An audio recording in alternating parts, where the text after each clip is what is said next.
Kisah Para Rasul pasal 28 ayat 1-10. Paulus di Malta.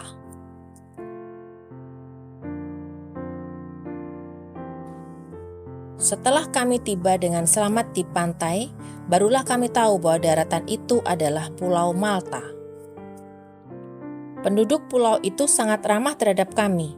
Mereka menyalakan api besar dan mengajak kami semua ke situ karena telah mulai hujan dan hawanya dingin. Ketika Paulus memungut seberkas ranting-ranting dan meletakkannya di atas api, keluarlah seekor ular bludak karena panasnya api itu, lalu menggigit tangannya. Ketika orang-orang itu melihat ular itu terpaut pada tangan Paulus, mereka berkata seorang kepada yang lain, "Orang ini sudah pasti seorang pembunuh, sebab meskipun ia telah luput dari laut, ia tidak dibiarkan hidup oleh Dewi Keadilan." Tetapi Paulus mengibaskan ular itu ke dalam api, dan ia sama sekali tidak menderita sesuatu. Namun mereka menyangka bahwa ia akan bengkak atau akan mati rebah seketika itu juga. Tetapi sesudah lama menanti-nanti, mereka melihat bahwa tidak ada apa-apa yang terjadi padanya. Maka sebaliknya mereka berpendapat bahwa ia seorang dewa. Tidak jauh dari tempat itu ada tanah milik gubernur pulau itu. Gubernur itu namanya Publius. Ia menyambut kami dan menjamu kami dengan ramahnya selama 3 hari. Ketika itu ayah Publius terbaring karena sakit demam dan disentri.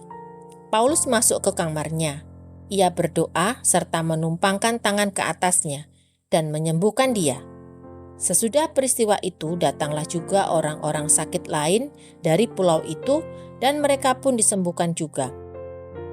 Mereka sangat menghormati kami dan ketika kami bertolak, mereka menyediakan segala sesuatu yang kami perlukan.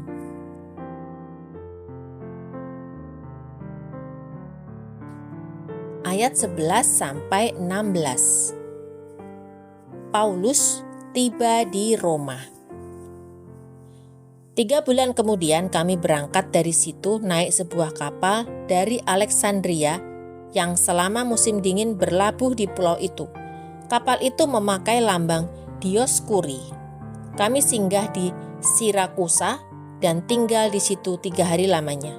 Dari situ kami menyusur pantai lalu sampai ke Rhegium. Sehari kemudian bertiuplah angin selatan dan pada hari kedua sampailah kami di Puteoli. Di situ kami berjumpa dengan anggota-anggota jemaat dan atas undangan mereka kami tinggal 7 hari bersama-sama mereka. Sesudah itu kami berangkat ke Roma. Saudara-saudara yang di sana telah mendengar tentang hal ikhwal kami dan mereka datang menjumpai kami sampai ke Forum Appius dan Tres Tabernae. Ketika Paulus melihat mereka, ia mengucap syukur kepada Allah. Lalu kuatlah hatinya. Setelah kami tiba di Roma, Paulus diperbolehkan tinggal dalam rumah sendiri bersama-sama seorang prajurit yang mengawalnya.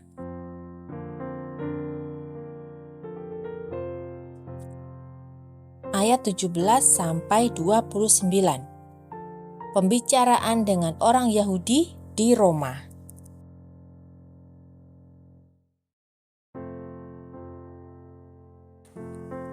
3 hari kemudian, Paulus memanggil orang-orang terkemuka bangsa Yahudi, dan setelah mereka berkumpul, Paulus berkata, "Saudara-saudara, meskipun aku tidak berbuat kesalahan terhadap bangsa kita, atau terhadap adat istiadat nenek moyang kita, namun aku ditangkap di Yerusalem, dan diserahkan kepada orang-orang Roma. Setelah aku diperiksa, mereka bermaksud melepaskan aku, karena tidak terdapat suatu kesalahan pun padaku, yang setimpal dengan hukuman mati. Akan tetapi orang-orang Yahudi menentangnya, dan karena itu terpaksalah aku naik banding kepada Kaisar, tetapi bukan dengan maksud untuk mengadukan bangsaku.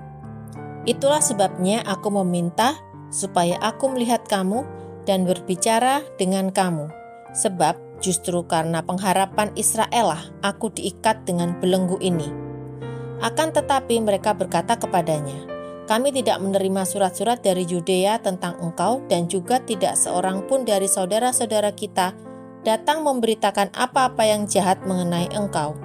Tetapi kami ingin mendengar dari engkau, bagaimana pikiranmu?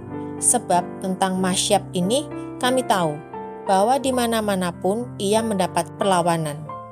Lalu mereka menentukan suatu hari untuk Paulus. Pada hari yang ditentukan itu datanglah mereka dalam jumlah besar ke tempat tumpangannya.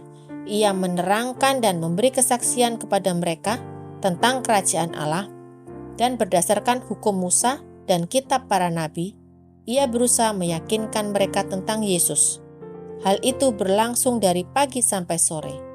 Ada yang dapat diyakinkan oleh perkataannya, ada yang tetap tidak percaya. Maka bubarlah pertemuan itu dengan tidak ada kesesuaian di antara mereka. Tetapi Paulus masih mengatakan perkataan yang satu ini. Tepatlah firman yang disampaikan Roh Kudus kepada nenek moyang kita dengan perantaraan Nabi Yesaya.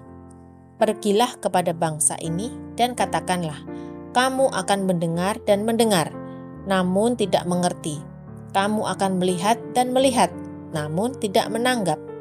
Sebab hati bangsa ini telah menebal, dan telinganya berat mendengar, dan matanya melekat tertutup, supaya jangan mereka melihat dengan matanya, dan mendengar dengan telinganya, dan mengerti dengan hatinya, lalu berbalik, sehingga aku menyembuhkan mereka.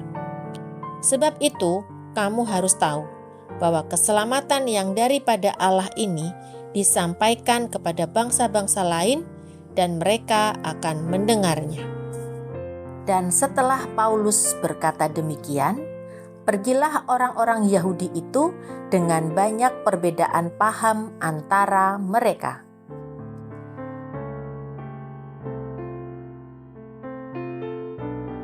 Ayat 30 dan 31. Paulus memberitakan kerajaan Allah di Roma. Dan Paulus tinggal 2 tahun penuh di rumah yang disewanya sendiri itu. Ia menerima semua orang yang datang kepadanya. Dengan terus terang dan tanpa rintangan apa-apa, ia memberitakan kerajaan Allah dan mengajar tentang Tuhan Yesus Kristus.